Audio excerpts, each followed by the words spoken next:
blockchain, wala na pong nagko-control na company katulad po ng Crowdon halimbawa na okay, we will release this amount na nire-request ng tao, and they can even uh, hold the time. Yung time frame po ay kinokontrol din. Dito po sa Polygon network na dinadaanan ng mga withdrawals, ang parang kakausapin na lang ng transaction, ang ang transaction na lang ay nagre-rely sa blockchain. Wala na pong parang tao or company na kumokontrol. Kaya pag in-execute mo po yung withdrawal, in just few minutes or maybe seconds lang, nandyan na po. Katulad po ng pag-withdraw po natin ng IXT. So ang transfer din naman po ay mabilis. Katulad ng pagbabayad natin from one player to another. Pag nagpabili po sila, ang bilis po makarating. In few seconds, nandun na po. So, yan ang maganda. At least, makikita na po natin yung comparison.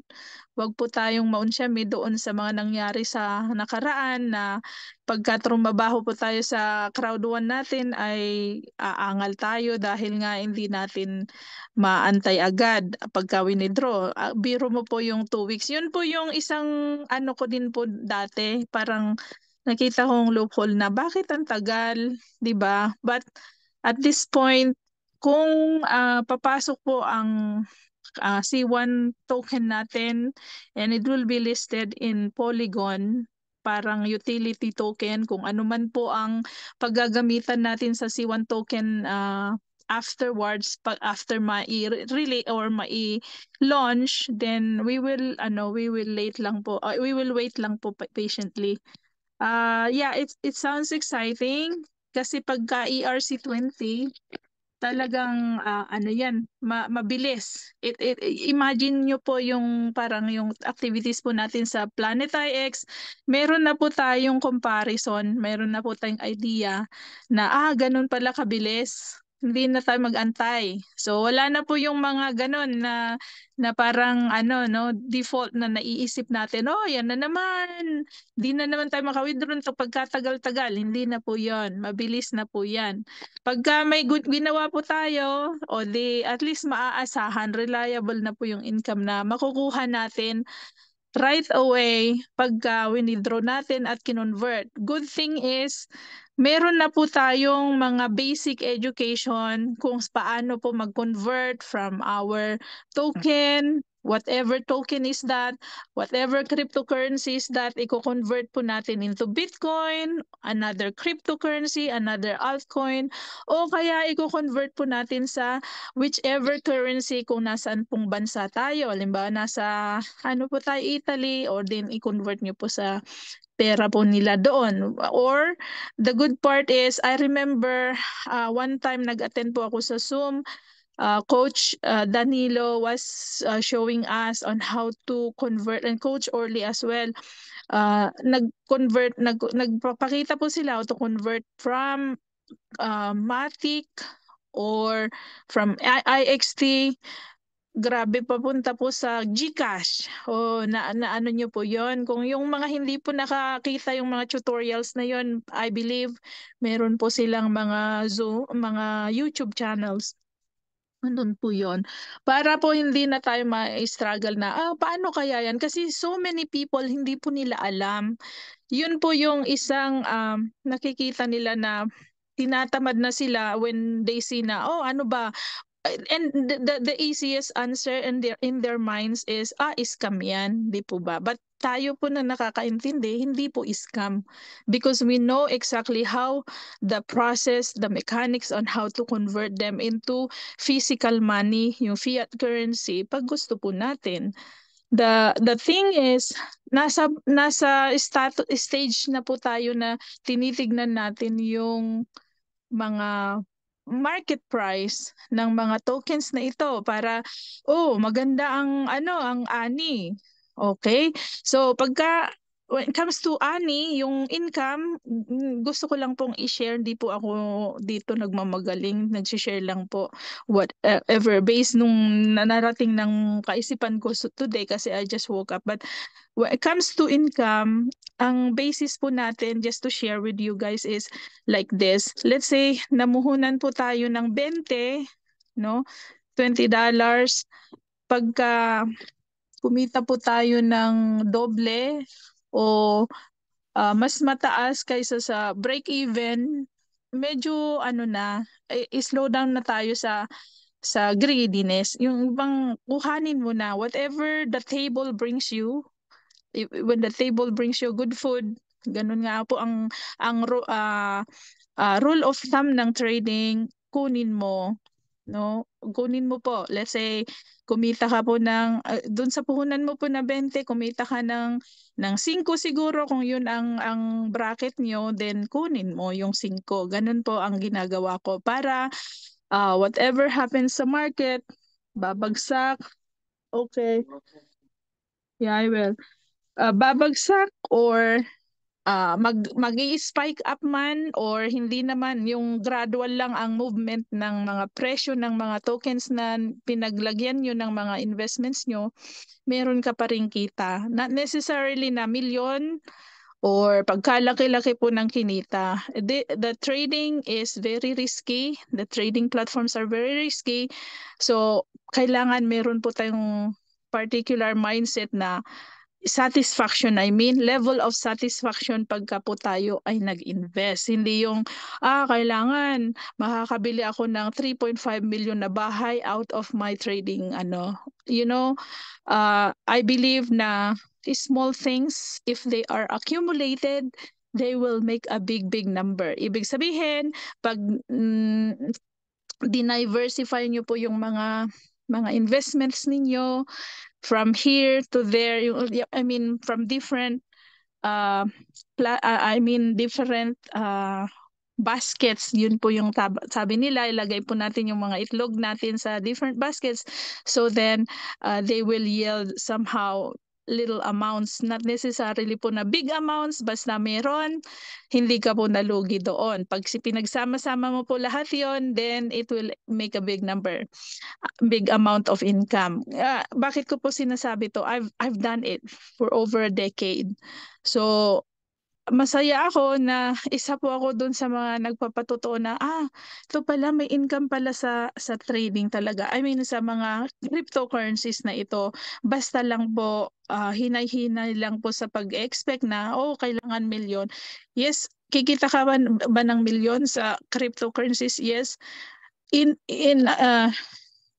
certain period of time. Hindi po yung every like pagpasok mo kinaumagahan ay milyones na mo. No.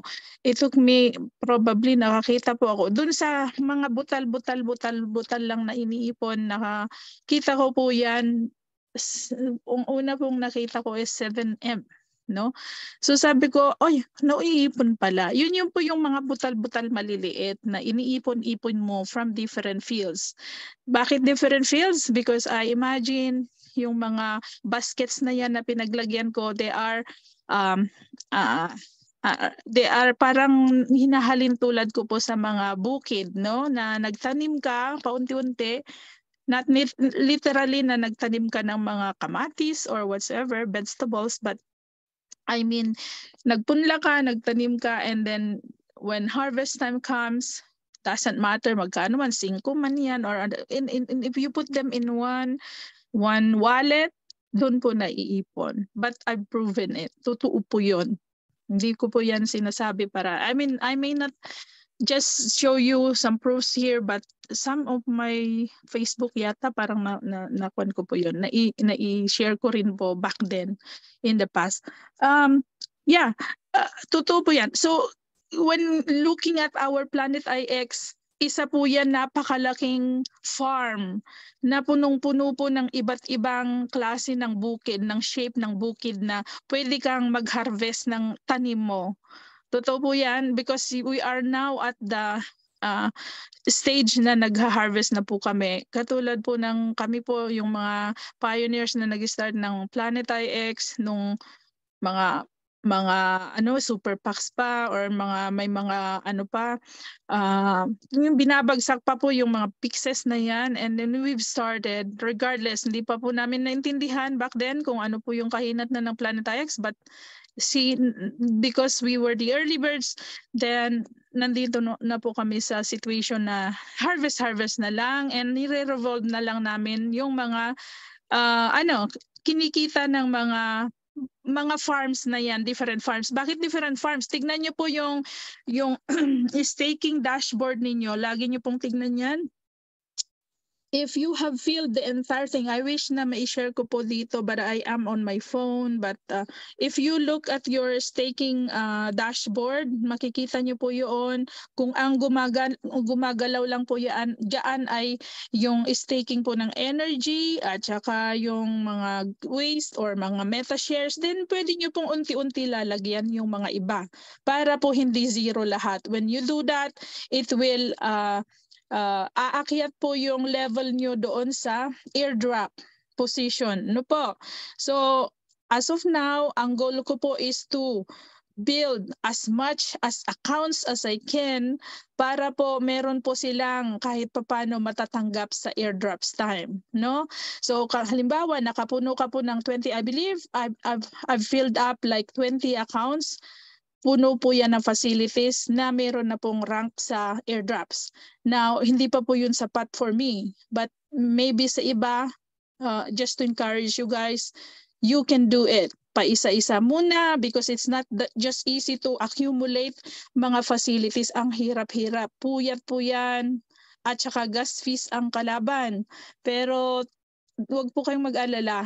Any effort na exert nyo po dito sa Planet IX ay ganyan din po ang kahinatnan. Now, looking forward to our C1, ang sinasabi po ni Coach Eddie is potentially, mas malaki po yung C1 platform na naman kung saan natin gagamitin yung C1 token na yan. Well, we will just cross all our fingers na sana po ay mag-materialize at may kahinatnan po ito. Dahil nga sa tagal na po nating nag-aabang, lahat po tayo, dami na nga pong nawala, sabi nga po. Pero leave them alone, leave them live their lives, their choices, we respect, di po ba? Huwag po nating i-bash sila kasi we have to respect one another po when it comes to pagkakakitaan. Sometimes, yung level of satisfaction nila siguro ay na-maximize na, unlike us na medyo may maximum tolerance pa po tayo, mas malaki. At nag-order po tayo ng patience. No? So mga katulad ng iba na wala pang patience, hindi mag-order na po kayo ng maraming patience kung na-order po yan. Kung pwede lang pong i-token, ano po, Sir Eddie. But anyway, congrats po sa ating lahat na nagtsatsaga. Marami pong salamat sa mga encouragement ng mga leaders dahil marami pong downfalls around, no? Ako po ay medyo nasungkit din, to be honest. Hindi po ako hypocrite, no? Hindi ba yung nasungkit? Nasungkit din po ako. But I didn't put my face on Facebook just to promote other products other than C1 back then. And hindi ko na po tinapalan ng kahit anong promotion. I'm running my consulting agency for schools. I have like 12 schools in Canada na pinagpo-provide ng mga students. No, ganyan po ako kabisi under the sun and the moon and the sky, pero hindi po yan dahilan para give up ako for to neglect my Planet IX accounts. So doon po sa mga kasama ko sa mga corpos na hawak ko, I'm not giving you sounds promising words dito po, but I'm trying so hard. Yun lang pang masasabi ko. I'm trying so hard to handle these responsibilities po na nilagay nyo sa balikat ko. Hindi ko po yan pinababayaan. I'm not promising here parang politiko na yan siya. No, pag sinabi ko po, I make it. And I mean it. Yun lang po. And doon po sa mga bago, they're trying to get back. Well, good luck po and kaya po yan. Basta meron po kayong motivation and initiative to move on. Huwag nyo na pong balikan yung mga nag-bash sa inyo or nagsabi ng, yan na naman si no. And we Filipinos, hindi po dapat natin ginaganon yung mga kapwa po natin.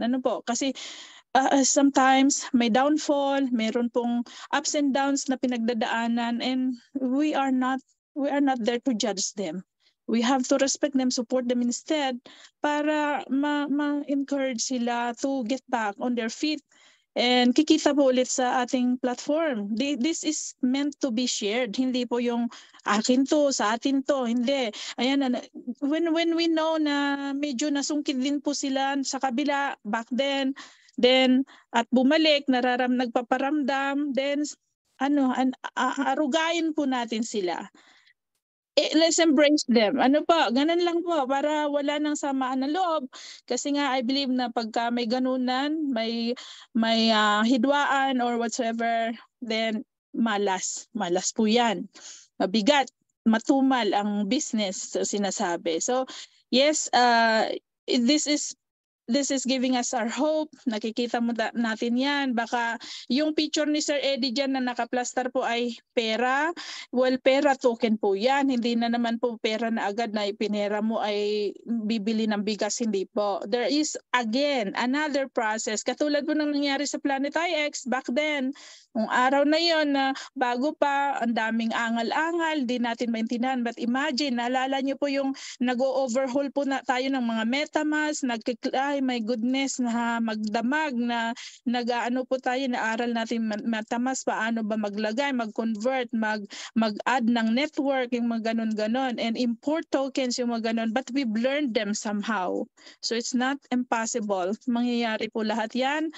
And looking forward, at least our new to C1 token ay sana po manalo na po tayo at makabawi man lang. Kung hindi man makabawi ng sobra-sobra, maging milyonaryo at kahit papano ay maka-break even man lang sa mga nawala. Ano po? Yun lang po Sir Eddie. Salamat po Ma'am Gloria. Salamat po sa chance to share. Bye po. Thank you Ma'am Abby. Maraming salamat po, Ma'am Abby. Ayan, ang ganda nung na-share po ninyo sa amin at lahat po kami natutunan. Talagang napakaganda po, tama po, no? Yung umalis, let them go and may choices po sila. At nandito po tayo na nandito at magtulungan po tayo and respect each other po. Yan, tama po. Ayan, maraming salamat po, Ma'am Abby, sa share na napakaganda talaga. Okay, magtatawag po Ma'am Gloria, Ma'am Abby. Yep. Itong ginawa po ng Crowd1 ngayon sa nakikita ko, talagang gusto nilang pabalikin yung mga member. Kasi tingnan nyo actually may mga nagreklamo po sa akin nga na hindi sila na-advise ng kanilang mga upline tungkol sa nangyaring conversion ng C1 rewards into DPN shares. At paano na lang daw yung kanilang mga C1 rewards na mga bumili ng Titanium Pro, 'di ba? Maraming mga C1 rewards po 'yan. So ngayon, ang ginawa ng company, okay, para wala nang reklamo, isama na rin natin si C1 rewards para maging token. O kaya 'yan, hagip po lahat 'yan. Hagip po, wala pong maiinggit. Tama po ba? Walang maiinggit kasi lahat po may C1 rewards lahat may loyalty points O 'di ba? Kaya tama yung sabi ng Ma'am Abby, siguro yung mga akalang na-scam na sila ng Crowd1, nawala na yung puhunan nila kay Crowd1. So, ito na yung time na mabawi natin yung ating puhunan. At I believe na hindi lang siguro doon sa pinuhunan natin kung makakapag-antay tayo na tumaas yung C1 token natin. Kasi hindi po yan papayag na cents lang po yan. I believe mabilis lang po yung tumaas kasi nga ay malaki po yung community natin. Tama po ba? So yun po yun. Kaya hindi po actually binibugaw ng Crowd1 ang mga dating member, kundi pinapalapit uli. Kasi nga ay babalikan nila yung mga C1 rewards sila, C1 loyalty points nila. Tama po ba? Babalikan nila yan. Yun nga lang, ang problema lang po, kasi nga yung iba kasi ay napakainit.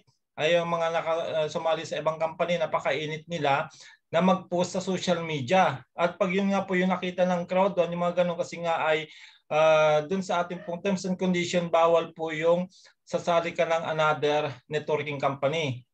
Tapos sisiraan mo pa si C1. So bawal po yun. At pag nakita po ng company yung ganon, na na may nilabag ka sa terms and condition, iba-block ang account mo. Yun po yung sinasabi namin na wala na silang babalikan. Pero dun sa mga active po yung account, nabubuksan pa, lahat po yan makikinabang sa mga hawak nating Siwa Rewards at loyalty points. Yun lang po. Yun lang Ma'am Abby yung dinagdag ko ron sa sa ating pong mga napag-usapan at yung hanga rin kami kay Ma'am Abby kasi si Ma'am Abby po kasi nga ay hindi po niya iniisip yung sarili niya lang pong kapakanan. Kasi kung sarili lang pong kapakanan ni Ma'am Abby yung isipin niya, bakit pa ako magkokorpo? Sakit lang ng ulo yan. Tama po ba? May awak din kasi ako. Pero ang gusto niya kasi matulungan yung mga maliliit. Kasi nga hindi nila kayang bumili ng Fire, hindi nila kayang bumili ng Fifth Element, hindi nila kayang bumili ng mga malalaking package dati sa Planet X. Kaya gumawa siya ng korpo para makinabang yung maliliit. Di ba? Kaya yun po, saludo kami kay Ma'am Abby. Ang dami niyang hawak talaga na korpo na gusto niyang matulungan. Yan po. Uchide. Yes po. Uchide. Ako'y nadini na sa labas. Nasa trabaho ako. Pwede naman ako magsalita dito dahil wala naman akong kasama. Ay natutuwa ako kay Ma'am Abby. May natutunan din ako. Tama yun. Tama yung saludo ako kay Ma'am Abby na meron siyang ganong sa loobin na yung karakter niya na pwede natin i-apply lahat. Lahat ng gustong bumalik, i-welcome natin. At ibig sabihin, move on na tayo. Kaya lang, siyempre magre-react din tayo doon sa mga taong minamaliit ang company, si founder, lalo yung mga leader dito para bang wala na silang pakundangan, doon lang naman tayo nagre-react. Pero kung sila mananahimik at hindi sila magsasalita ng mga pangit, kahit naman sila nakapagsalita sa atin at kung magbabago naman siya, bakit hindi naman natin tatanggapin, di ba? Welcome naman, di ba? Kaya lang, siyempre, ang buhay po natin ay kailangan i-prepare doon sa tamang character attitude. Hindi dahil sa pera-pera, hindi dahil sa nagtagumpay ka na magsasalita ka na ng basta-basta. Di ba tama, Coach Ede? Ilagay din naman sa lugar. Naririnig niyo ako? Hindi ba nagkuha ng internet? Coach Ede? Naririnig po. Ayan. Salamat po. At dinig. Ganun lang naman. Sa atin naman walang problema kung bumalik sila o hindi. Basta kung babalik, pag sila magsasalita, itigil na lang nila yung mga sinasabi nila, di ba? Di ba? Meron pa tayo naririnig na mga leader daw scammer, di ba? Masakit naman pag gano'n, di ba? Wala naman tayong niloko, wala naman tayong kinuhanan ng pera, hindi naman yan binulusan natin at napunta naman lahat sa company. Sasabihan pa na mga leader scammer. Masakit yun, di ba? Magre-react talaga tayo. Pero kung sila babalik at mananahimik, ay yayakapin natin sila. Ma-welcome talaga sila na bumalik. Di ba? At pag bumalik, move on na tayo. Yung mga nakaraan, edi kalimutan na at magsimula na ulit. Ganun ang po natin. Kasi mas malaki yung ating hinaharap dito kaysa sa nakaraan. Nakikita ko Coach Ede, sa mga leaders natin ito lahat, mas malaki ang darating, mas malaki ang future natin ngayon kaysa sa noon. Kasi maliwanag na lahat na mapepera na lahat ito. Papunta na doon talaga mailabas na para tayo makinabang na maging talaga totoong pera na. Saka tama yung sabi ni Ma'am Abby kasi nga tayo ay under Polygon na yung C1 token natin. Hindi na magiging problema ang withdrawal. Kasi hindi na talaga. In real time na yan In real time pinaka-power talaga ang C1 token. Iyan na talaga. Imagine niyo kung hindi yung totoo pa rin yung nilabas nila at sinabi ni founder na magiging top 5, sa susunod, wala naman niniwala kay founder, di ba? Masira. Nakuha nyo? Kasi nga ay ganun siya ka-confident kasi nga member pa lang ng Crowd 1 Bro, more than 50 million na. Dito maraming magigising ngayon dito, maraming mabubuhay ngayon dito kasi nga lahat yan owner ng C1 Rewards, owner ng loyalty points, owner ng DPN shares. Di ba? Siyempre, i-utilize din nila yung token nila. May pinangahawakan na si Con Coach Ede, may pinangahawakan na. Oo. May pinangahawakan na. Bago nila Okay. ilabas yung top 5, yun, di ba may nagsabi na sila magiging top 5 sa buong mundo. May pinangahawakan na yan. Alam na nila. Alam nila. Alam na. Yun din ang aking talagang pinaniwalaan na mangyayari yun. Yung sinabi niya. Dahil doon sa community, yung community. Kasi magigising itong mga to yung 50 million at sabihin na natin tulog ang 50%. Pero pag nag-launch na ito, itong mga token na yan, ay magigising po yan at i-utilize din nila yung token nila kasi may paggagamitan ng token natin sa mga products. Tama? Oh. Kaya yun po yun. Kaya yun po, tayin po natin na mangyayari at may potential naman talagang mangyari yung sinasabi ni Founder. Magtiwala Imagine lang. mo yan. Imagine mo yan kung makasama kahit mga top 20 makasama ka. Eh ilan na yung cryptocurrency sa buong mundo, Coach Eddie? 10,000. Di ba? Pinakita natin yan. 10,000 na. 10,000 sa buong mundo.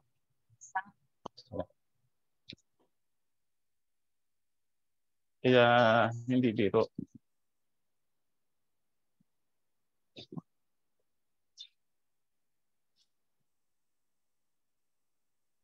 Ayun, Coach Edith, ako makikinig lang at nawawala ang aking tuwan.